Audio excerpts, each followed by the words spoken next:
receta médica o ha visto que han hecho una receta médica? ¿Alguien?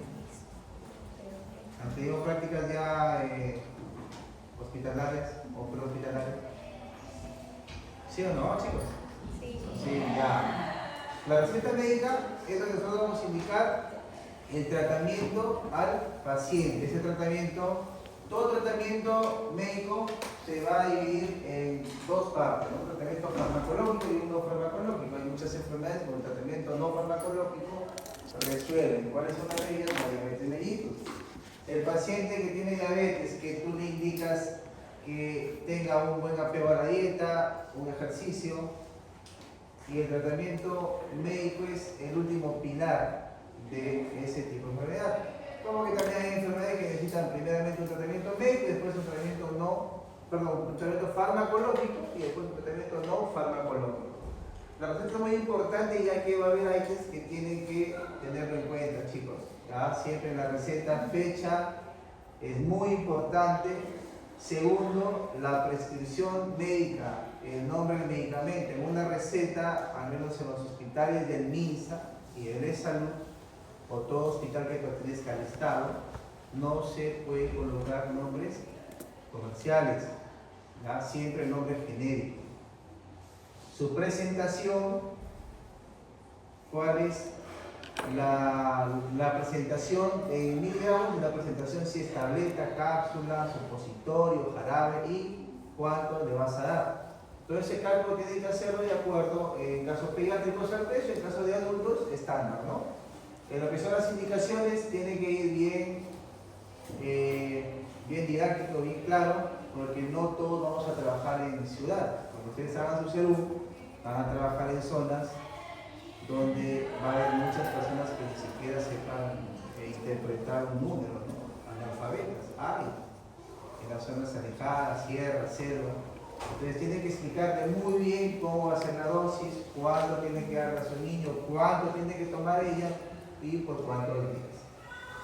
Según indicarle, pues esta es una enfermedad compleja, volver a citar nuevamente al paciente. Todo eso es importante en la receta. Eso lo vamos a aprender en el transcurso del curso. Los objetivos, muchachos, es conocer los principios y procesos y estrategias terapéuticas, ya de cómo recetar, cómo actúa el medicamento en el cuerpo, qué es lo que se debe de indicar, por cuántos días, la dosis. Esa es una adecuada prescripción. Ver el tema de las evidencias médicas, ahora los estudios, hay un montón de estudios, un montón de revistas médicas. Nosotros como entes médicos que vamos a tratar debemos elegir la mejor terapéutica para nuestro paciente. Los estudios generalmente son hechos en otros países y tenemos que ver cuál es el que se adapta más a nuestra realidad y ese aplicar. Segundo, pues reconocer la importancia y lo que ya ve la medicina basada en evidencia. ¿Tiene alguna idea que es la medicina basada en evidencias? Anteriormente, nuestros maestros estudiaban de un solo libro, ¿verdad? ¿Cuál es el libro de fisiología que la gran parte de nuestros maestros han estudiado? Guyton. ¿Cuál? Guyton. ¿Cómo? Guyton. ¿Ya? Ahora no, ahora en la parte de medicina basada en evidencia vamos a ver posteriormente cómo se plantea una pregunta y cómo vamos a ver una serie de revistas, de estudios que vamos a llegar a una conclusión para adaptarnos a nuestro medio. No solamente era copiar el libro o aprender de un solo artículo o de una bibliografía constituida, que es el libro. Ahora hay más estudios, hay más avances, entonces por eso es la medicina basada en evidencia. Tiene que pasar por 4 procesos para que un estudio esté avalado. Ya en el caso de medicamentos, pasa primero la fase 0, es el estudio con animales. La fase 1 es un estudio para que veamos nosotros una reacción adversa al medicamento en personas sanas, en jóvenes. La fase 2 se usa en pacientes enfermos, hipertensos, para ver cómo responden, pero es una muestra pequeña de 50 a 100 pacientes.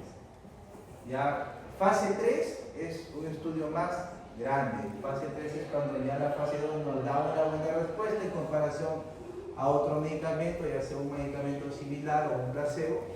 La fase 3 ya todo lo que ustedes lean en las revistas científicas en fase 3 son productos que están a punto de ser sacados al mercado, de ser aceptados como tratamientos. ¿Cuáles son los entes reguladores acá en el Perú de los medicamentos? ¿Qué te dice este medicamento puede vender si vas a Incafarma, vas a Mifarma y compras tu medicamento? ¿Quién es el ente regulador en el estado? ¿Ah? La Dirección General de Medicamentos. Es parte del MINSA, pero ese es el ente rector. Ya a nivel internacional es el FDA.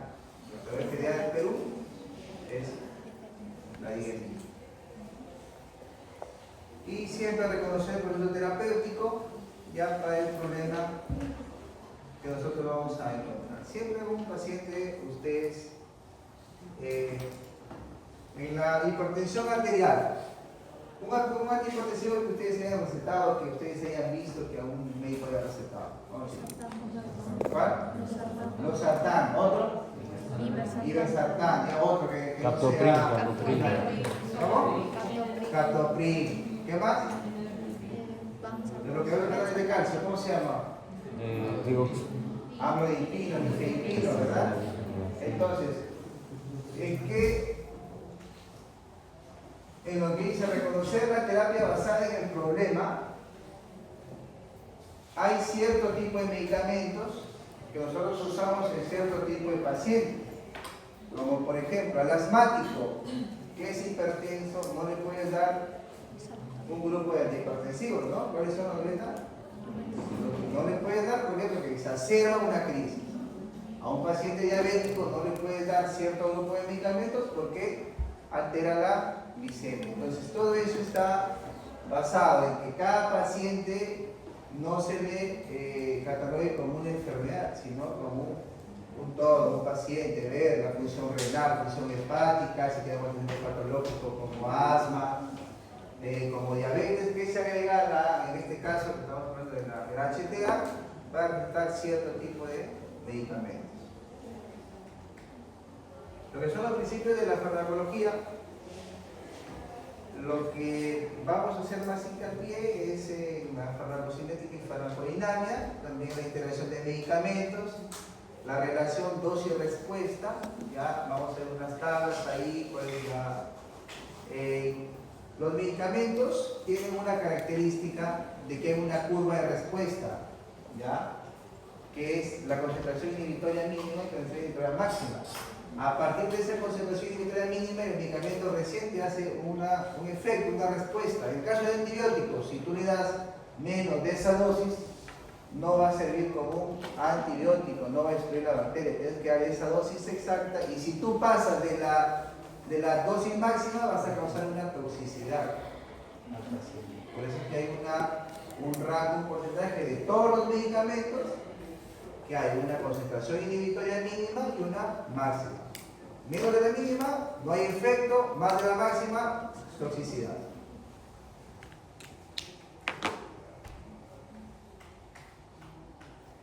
Farmacocinética, muchachos, en pocas palabras, ¿qué es? ¿Ah? Vamos, simple. Lo vean ahí, simple. ¿Qué es la farmacocinética y qué es la farmacodinámica? Farmacocinética es ¿qué le hace el cuerpo al medicamento? ¿Qué le hace el cuerpo al medicamento? Una pastilla. ¿Ah? ¿Cómo lo toman? ¿Se puede poner una cápsula vía parenteral? No. ¿Es vía oral, vía rectal? Entonces eso es donde se va a absorber el medicamento. ¿Cuál es la presentación de la ciprofloxacino en tabletas? 500 miligramos. 500. ¿Y en vía endovenosa? Vía endovenosa, la cipro. Si hay cipro endovenoso, ¿no? No. ¿Han visto? No. Si hay. Ya una más. El metronidazol. tableta? 500. ¿Y endovenoso? También 500. ¿Ya? La diferencia, para que ustedes entiendan, de los medicamentos es que existe la biodisponibilidad de los medicamentos. ¿Qué quiere decir eso? Cierto medicamento tiene un porcentaje de biodisponibilidad. Hay medicamentos que son 100% biodisponibles, o sea que actúan todo lo que tú vas a ingerir, es lo que va a actuar dentro de tu corriente sanguínea. En el caso del metronidazol, su presentación es vía oral de 500, porque toda la biodisponibilidad del medicamento va al 100% al torrente sanguíneo. Si esos 500 miligramos es lo que va a hacer su efecto farmacológico. Vía oral. Si lo pones vía endovenosa, siempre es el 100%. O generalmente, todo medicamento vía endovenosa se va al 100%, porque va directo. No pasa la fase 1 del proceso farmacológico. ¿Dónde se realiza la fase 1? Que es pregunta de examen en casi todo. ¿Ah? ¿Dónde se produce la fase 1 de todos los medicamentos? Ingeridos por vía oral. ¿Ah? Vamos, chicos. Es un órgano grande, que está en la parte derecha. El hígado es la fase 1 que todo medicamento pasa. La biodisponibilidad de cada medicamento es de acuerdo a su estructura molecular. La ciprofloxacino es de 500 miligramos la tableta, ¿verdad? Y la vía endovenosa es de 200 miligramos. Su biodisponibilidad del ciprofloxacino es del 80%. En castellano, si tú tomas 500 de vía oral, solamente el 80% va a ir al torrente sanguíneo y va a hacer un efecto antibiótico. Si tú le pones endovenoso, va a ir al 100%. Entonces, para que llegues tú a 400 miligramos al torrente sanguíneo, que se pone cada 12 horas, perdón, que llegue la biodisponibilidad, en la parte de endovenoso tienes que ponerle 4. La biodisponibilidad de cada medicamento es importante según el porcentaje que se va a, para que entiendan que va a ir a hacer un efecto al torrente sanguíneo. Cada medicamento tiene su propio porcentaje de biodisponibilidad. ¿Okay? ¿Por qué es importante esto? Porque la absorción va a haber distintas formas de absorción. Una es la vía digestiva, otra parenteral, otra. Vamos chicos, vía rectal, otra. ¿Quién es asmático acá? ¿Nadie es asmático? ¿Familiares asmáticos? Vía inhalatoria. Otra vía. ¿Qué le pasa a los niñitos? Intraósea, porque está deshidratado, no se puede canalizar una vía. Necesitas una emergencia, vía intraósea. ¿Qué más? Vía tópica. Todo producto tópico, corticoides, antibióticos que usamos. Eso es la vía de absorción. Pero esa vía de absorción va a ir a... ¿Todas pasan por la fase 1? ¿Que es el hígado? No. Solamente los que van por vía... ¿Ya? ¿Los medicamentos con vía rectal pasan por la fase 1? ¿Sí o no? ¿Por qué? Anatomía básica. ¿Ah? Porque la arteria hemorroidal, perdón, la vena hemorroidal inferior es rama directa de la cava inferior. No pasa por la circulación portal, no pasa por la fase 1. Entonces que va directamente hacia torrente central.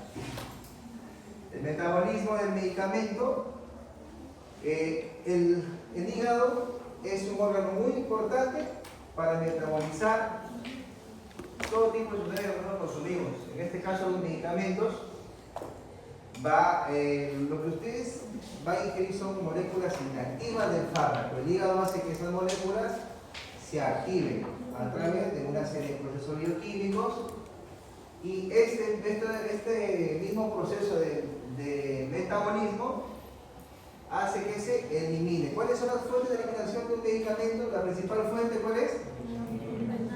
Fuerte, chicos, ¿no? Todo lo que estoy siendo, puede ir al examen, ¿no? Lo más importante es lo que en la capacitación que hemos tenido docentes, el examen se va a catalogar en 3 puntos: 50% preguntas básicas que ustedes deben saber, perdón, 50%. El otro 25% de una, se podría decir, de una dificultad moderada, y el otro 25% sí un poco más. Así es que lo que yo estoy hablando acá, lo que ustedes ven acá también en la diapositiva, lo más importante es lo que se le va a tomar. Ya, entonces, volviendo a la clase. La vía de eliminación, la más principal, ¿cuál es? La orina. O la vía renal. Otra eliminación de medicamentos.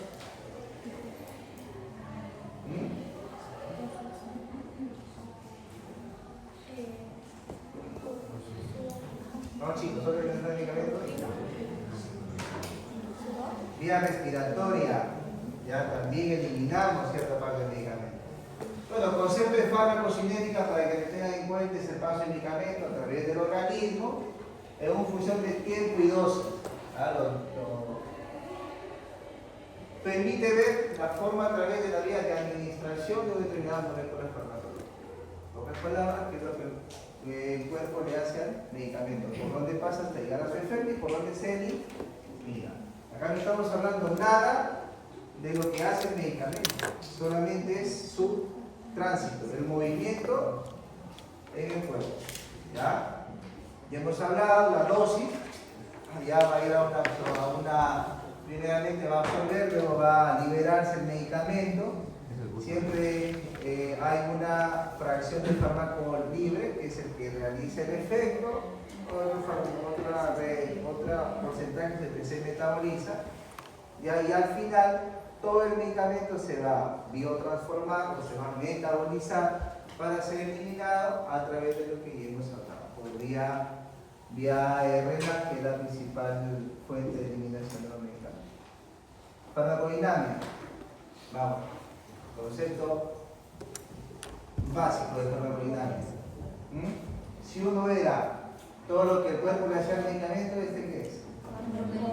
Todo que el medicamento le hace al cuerpo en determinado órgano, para determinada enfermedad, para determinado sitio que tú colocas un medicamento, es la farmacodinamia. Existen 2 puntos importantes en la farmacodinamia, ya que es la unión del fármaco receptor. Todo fármaco tiene un receptor para que haga una respuesta. El fármaco no es que actúa directamente, no el receptor de proteínas. Es una pregunta que revisaba en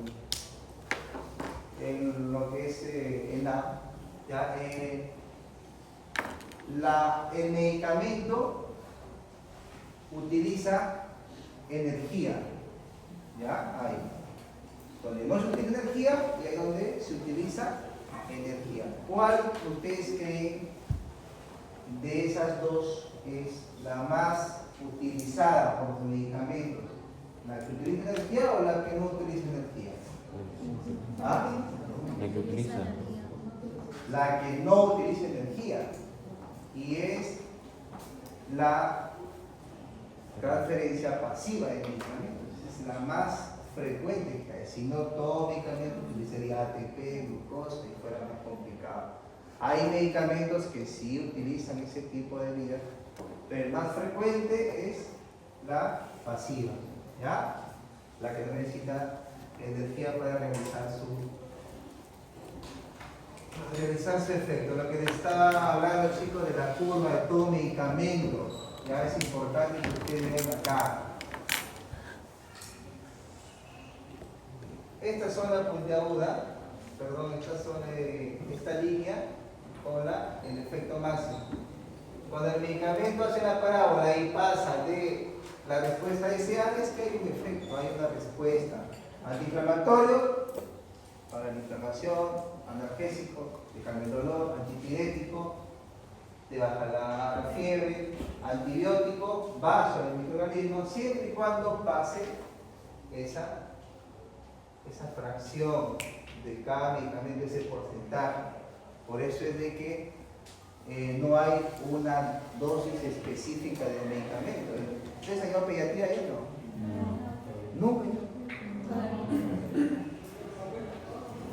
paracetamol? ¿Sí se la saben, no? ¿No? ¿Qué es básico? ¿De 500? Vamos, chicos, de las dosis de paracetamol, en pediátrico. No, de 500 miligramos. Dosis del paracetamol o del metamizol. Valor más frecuente, ¿no? La dosis es de 10 a 20 microgramos por sesión. ¿Por qué es de 10 a 20? Porque a partir de 10 hay un efecto y a partir de 20 es efecto máximo para cierto tipo de respuesta que tú quieras. ¿Me escuchó hablar de metamizol? Sí, ¿verdad? Metamizol es un... ¿Qué grupo es el metamizol de fármaco? Es un aire. ¿Qué tiene su efecto? Antipirético, ¿qué más? Analgésico y antiinflamatorio, porque es un aire. Entonces, para que tú veas para qué lo vas a utilizar, hay parámetros. ¿Ya? Antipirético es de 10 a 25. Antiinflamatorio aumenta más y así. Por eso es que hay reglas de todo medicamento. Hay un medicamento que le va a decir es 50, no. Siempre hay un rango de la respuesta deseada y si pasas de la dosis máxima y hay efectos secundarios, hay toxicidad. Ya eso es importante.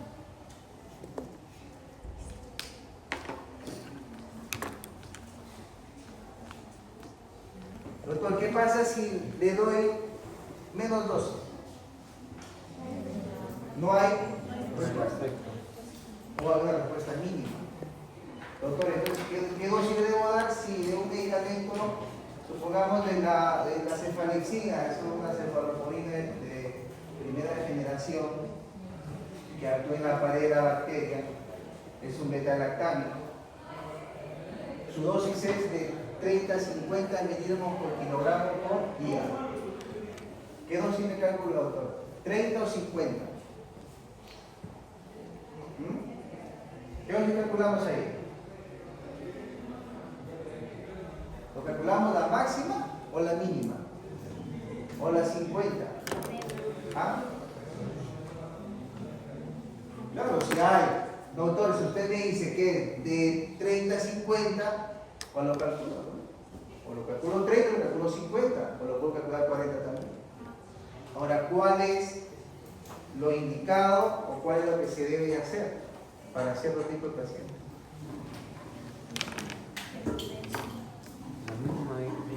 Vamos, chicos, esto es una...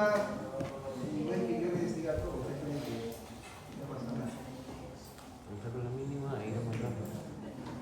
El medicamento se indica, por eso que les dije al principio que cada paciente es único. No hay pacientes, la doctora tiene asma, su mamá tiene asma, está bien, pero no es recomendable que siempre el tipo de tratamiento. Hay que evaluar, de repente la mamá es hipertensa, de repente la mamá tiene un problema renal, entonces hay que adecuar el medicamento a cada paciente. Igual ahí, ¿ya? Si es un paciente que no está muy tóxico, no hay signos de mucha respuesta inflamatoria sistémica, pero yo les sugiero, chicos, no calculen a la mínima, siempre es 50. ¿Ya? Si es 30-50 la dosis, calculen a 40, se lo dan al paciente que no está muy tóxico, y si está con bastante respuesta inflamatoria, 50, no le va a pasar absolutamente. No es que al pasar de eso se va a tener efectos secundarios. No, por eso es que hay estudios, por eso es que como les expliqué a la primera, todo medicamento pasa por un estudio. Cero animales, 1, 2, 3 y 4. Eso es que la gran parte de personas, le estudio 100 personas, yo le doy, por ejemplo, 1 gramo de paracetamol a todos. Solamente el 5% de esos 100 tiene efectos secundarios. Entonces lo catalogo como una dosis máxima, que a partir de eso, cierto porcentaje va a tener efectos secundarios. No es que todos lo tengan, porque si no, imagínate, si tú te equivocas en 100 miligramos de medicamento a un paciente pediátrico, todos tuvieran una respuesta secundaria, pero no es así. ¿ya? Porque los estudios no es que sean todos exactos, sino es por porcentaje.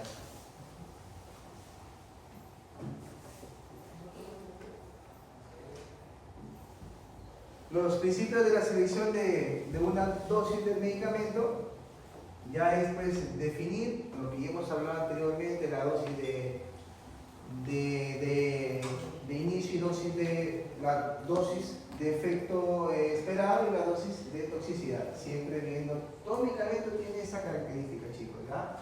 De su dosis, cómo empieza y hasta dónde puede llegar con tus miligramos, calculando por efecto de peso. Ahí estamos viendo también lo que ya hemos hablado, la dosis máxima, ¿ya? Dosis mínima. ¿Qué es una dosis terapéutica? Lo que hemos hablado, ¿no? La dosis terapéutica es la que abarca entre la dosis mínima y dosis máxima, que es una dosis efectiva. Lo que hemos hablado, que siempre se debe dar el 50% de la dosis terapéutica. La dosis terapéutica te dice que es de 10 a 30, la dosis efectiva es, ¿cuántos? Si la dosis terapéutica es de 10 a 30, la dosis efectiva ¿cuánto es? 20. ¿Ya? Siempre empezar con una dosis efectiva. Los principios farmacológicos, los RAMS. ¿Qué son los RAMS? Una reacción adversa al medicamento, ¿no? Los RAMS son respuestas alérgicas. No es de que hay personas que dicen, doctor, yo soy alérgica al ibuprofeno, pero tomo naproxeno, tomo diclofenac, o tomo Doloral. ¿El Doloral cuál es? El ibuprofeno. Solamente que los pacientes que piensan que una reacción, una respuesta al medicamento, una alergia al medicamento es que tenga pues un dolor abdominal o tenga diarreas o justamente como vomitó con el medicamento o vomitó sin náuseas y le provocó un síntoma. Entonces ellos creen que es una respuesta pues, de alergia al medicamento, pero no es así. ¿Ya? La respuesta adversa al medicamento es que todo ese grupo de medicamentos o la gran parte del grupo de medicamentos van a causar los síntomas que causó el primer fármaco. En este caso, vamos a ver también los fármacos, los antídotos. ¿Qué es el acetaminofén? ¿Ya? ¿Su antídoto cuál es? Ya, ese chico lo repasa, que ya lo han visto. Ya, lo más frecuente de ahí es órgano fosforado. Es muy frecuente en la parte sierra, en la parte rural, ya que ahí usan pues, medicamentos herbicidas para el tema agrícola. Y a veces los niñitos o adolescentes, incluso adultos, ingieren ese producto y va a causar una reacción. Y para eso hay que utilizar atropina. La benzodiazepina también es frecuente, ¿no? Si han visto los opioides también, ¿ya? En la zona de Chiclayo hay bastante intoxicación por benzodiazepinas y opioides frecuentes. Vean de ahí lo que siempre se ha preguntado, acetaminofén, siempre se ha preguntado, ¿ya? Órganos fosforados, el metanol, benzodiazepinas, opioides. Siempre ha habido preguntas de este tipo de medicamentos.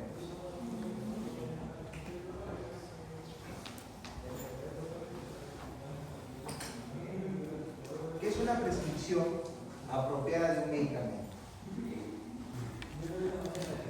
¿Qué es prescripción, chicos? ¿Ah?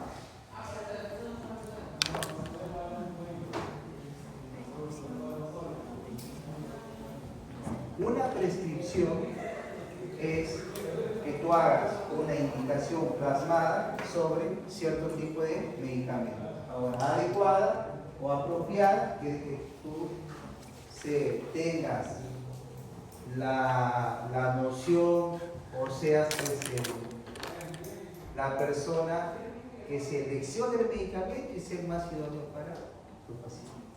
Supongamos, un paciente que viene, paciente de 50 años, obeso, antecedentes de úlcera péptica, ya en este caso úlcera duodenal, que es la que más sangra, ya, la más frecuente. Pacientes que vienen con un problema articular, poliartrosis, gonartrosis nada más. ¿Qué antiinflamatorio tú le recetarías? ¿Cuál es el antiinflamatorio que es más gastrolesivo? Chicos, ¿cuál es? ¿El cuál? ¿Ibu? No. El ketoprofeno es el más gastrolesivo. Todos son gastrolesivos, ¿sabes? Naproxeno, ibuprofeno. Entonces, a ese paciente, ¿qué le vas a recomendar? Tú le puedes dar ketoprofeno, que es el fentén en tabletas, a recubierta. ¿Por qué? Un cocrox les digo. ¿Cómo? Los Foxit, esos son los menos. Un cocrox selectivo. Sí, le puede dar un... Con un IBP. O también... Sí. ¿Cómo? Obviamente, o sea, lo que yo quiero llegar a esto, chicos, es de que hay medicamentos que están contraindicados en cierto tipo de pacientes. ¿Ya? ¿Al diabético le podemos dar corticoides o no? No. ¿Por qué? Te sube la glicemia. ¿Cómo? Te friega una glicemia. Sube sube Glicemia. la glicemia. ¿Sí? O sea, el diabético, si se va, es un diabético que tiene alergia al marisco, se va acá a un restaurante Pimentel, le da marisco, llega a tu emergencia con un shock anafiláctico, no le pones si lo cortisona porque eso no lo pones. ¿O sí le pones?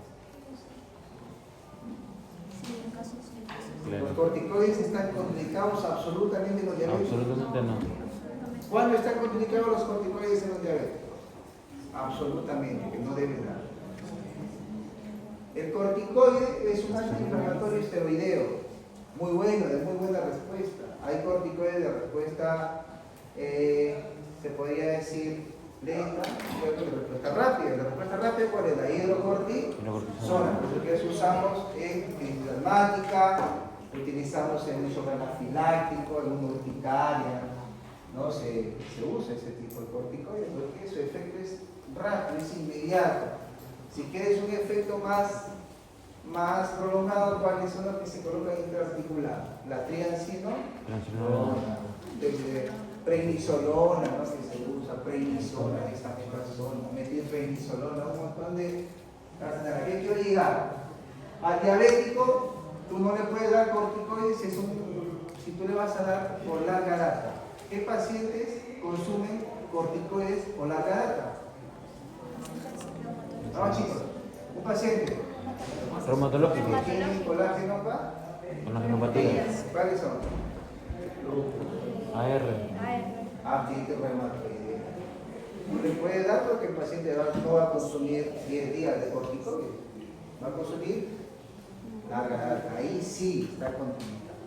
Pero si es un paciente que va a dar por 4 o 5 días corticoides, dale, no le va a pasar absolutamente nada con la glucosa. Le alterna un poquito, suspendes el corticoide y... Hablando de corticoide, ¿cómo es el corticoide? Cada 8 horas, cada 6 horas. ¿Ah? El corticoide tiene una particularidad, muchachos, que es importante. El corticoide se debe dar en los ciclos donde se libera mayor cortisol. ¿A qué hora se libera mayor cortisol? 10 de la mañana y 4 de la tarde. Por eso es que te dan a un paciente, señora, media cucharadita de prednisona a las 10 de la mañana y 4 de la tarde. Ahí, que es donde se libera mayor cortisol y su efecto es más beneficioso. También se da cada 8 horas, ¿sabes? Pero para cierto tipo de enfermedades. Por eso es que la prescripción médica es de acuerdo a cada paciente. No es que el doctor Eladio dijo que esto es el no, eso es de acuerdo a cada paciente. Entonces se evalúan bien su criterio médico y recetan. Porque ustedes van a ser responsables después si hay una reacción con el paciente. ¿Ya? La buena prescripción, lo que ya hemos hablado. ¿Ya? ¿Cómo vamos a ver nosotros si es que hemos hecho una buena prescripción? Primeramente, realizar un buen diagnóstico del paciente, ¿verdad? Si tú no llegas a un diagnóstico, va a ser poco probable que tú tengas o le des una buena prescripción o un buen juicio clínico. Ya especificar cuál es el objetivo del medicamento que tú le vas a dar, por cuántos días.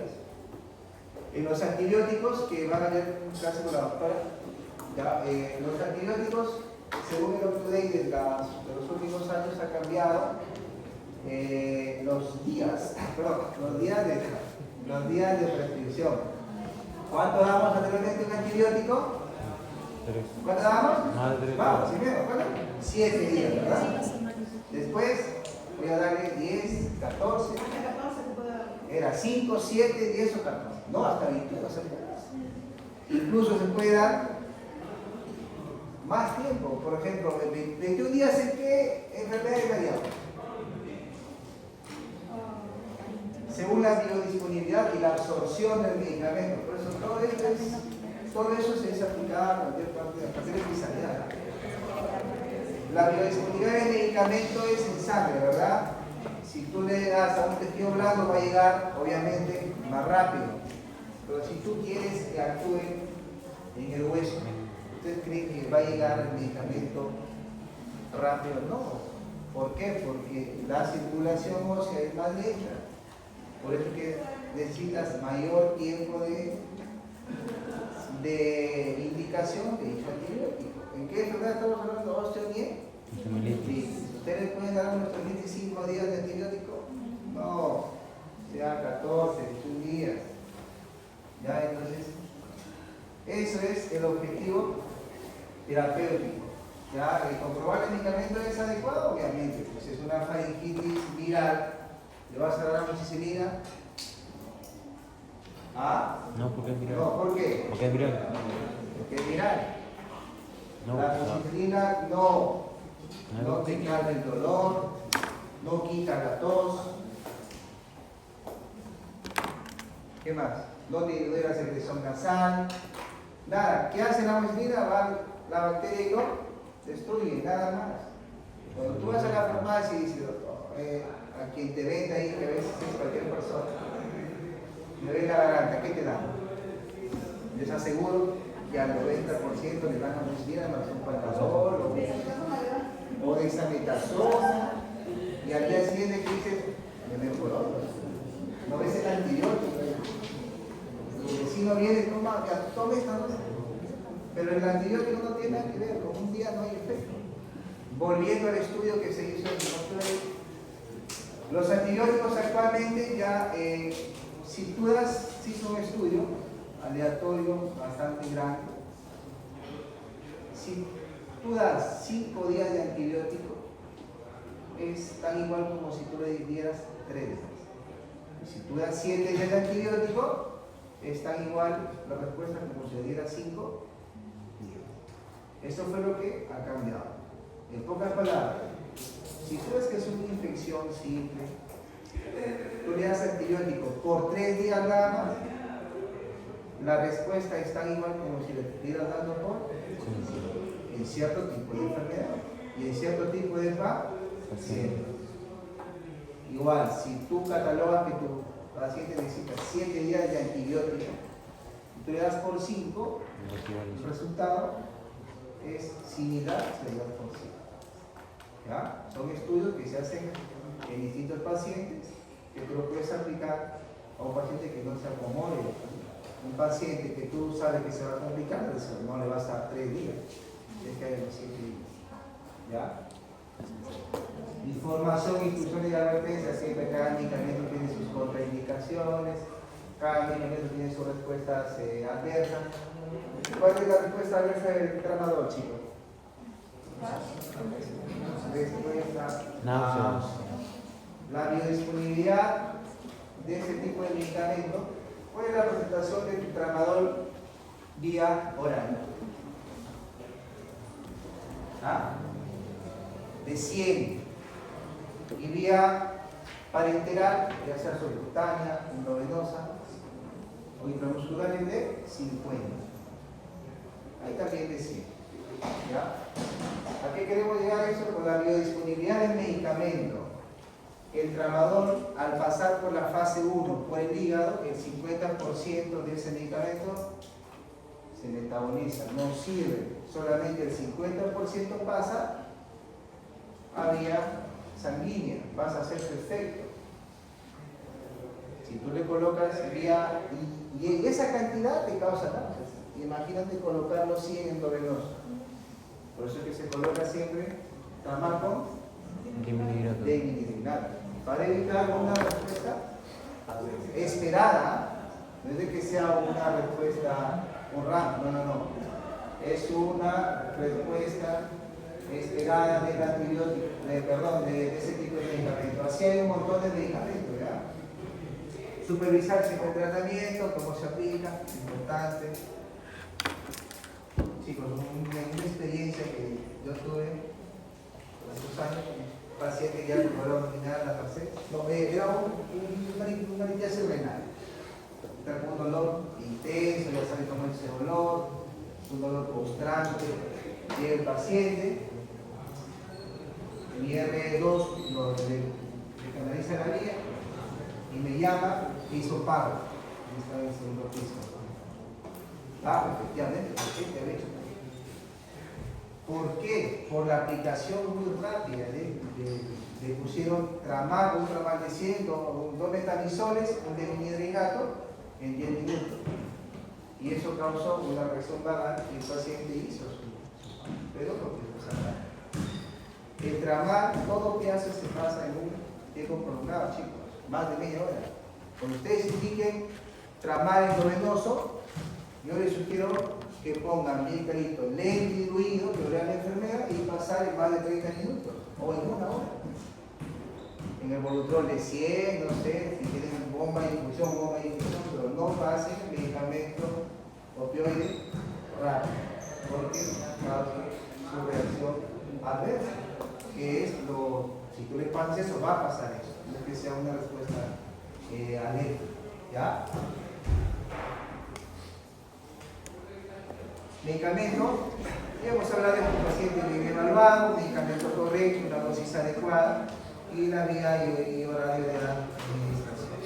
Medicina basada en evidencia, lo que ya hemos hablado, existen, la medicina basada en evidencia recién, pues es una parte importante que recién ha ido teniendo auge con la aparición del Internet. En 1990 más o menos, empiezan ya a hacer más estudios y a publicarse y a tener acceso a todo el mundo, ¿no? Antes era muy difícil tener acceso a los estudios, ahora hay un montón que te confunde muchas veces, ¿no? La medicina basada en evidencia son las prácticas basadas en evidencia, estudios que se hacen a un gran grupo de pacientes y que van a dar una conclusión. ¿Cómo nosotros vamos a ver o a determinar o a saber cuál es la mejor conclusión? De la siguiente manera, ¿ya? Vamos a formularnos una pregunta clínica, siempre. ¿Cómo se llama nuestra pregunta clínica para ver revistas? ¿Sería cuál es el tratamiento de la diabetes? ¿Sería esa una pregunta clínica? No, otra pregunta muy básica. Pregunta clínica, ¿cuál es el tratamiento de la diabetes en pacientes hipertensos? O pacientes hipertensos y asmáticos, o pacientes asmáticos, o pacientes con su IRC, o pacientes con alguna otra comorbilidad, para que ustedes puedan evaluar cuál es el medicamento idóneo. Y a veces es una buena formulación de preguntas. No te vas a preguntar cuál es el tratamiento para la amigdalitis, no, porque eso los libros es una pregunta muy básica, no hay debate, no hay estudio. ¿Por qué? Porque puede ser amoxicilina, cefalexina, te puedes dar cualquier antibiótico, pero si tú especificas cuál es el paciente alérgico, supongamos, a los betalactámicos, ahí sí hay medicina basada en evidencia, ¿ya?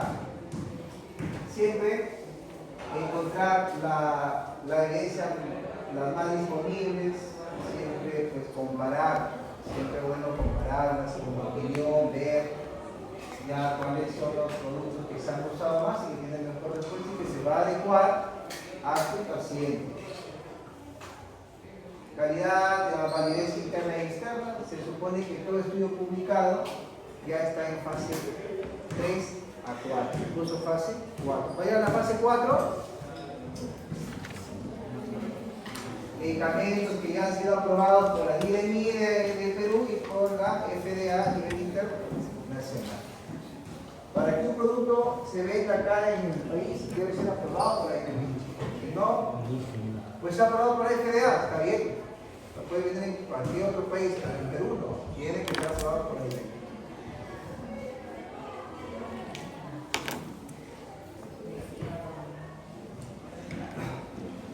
Siempre lo que ya expliqué, muchachos, siempre basados en un problema, siempre ve al paciente como un único paciente, no verlo como una enfermedad.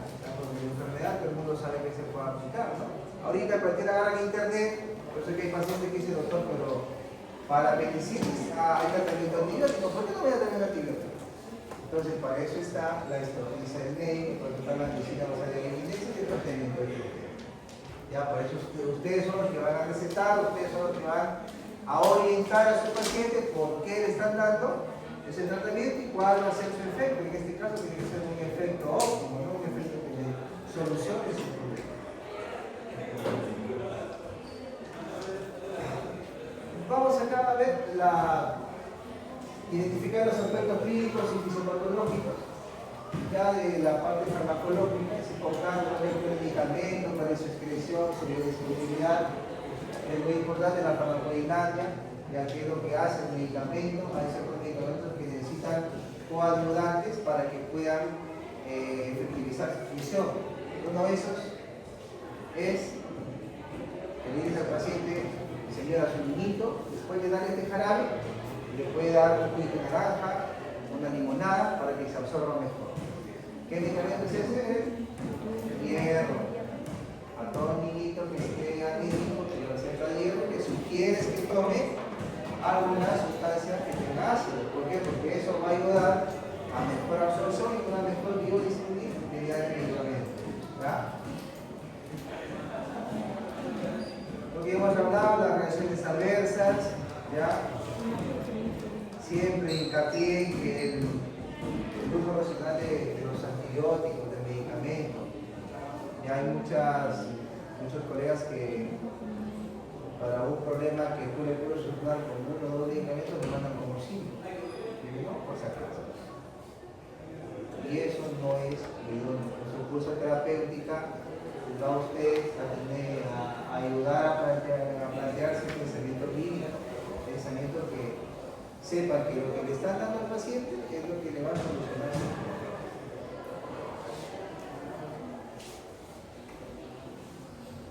Bueno, chicos, esa ha sido la clase más que todo de introducción al curso terapéutica. Estas son sus bibliografías básicas.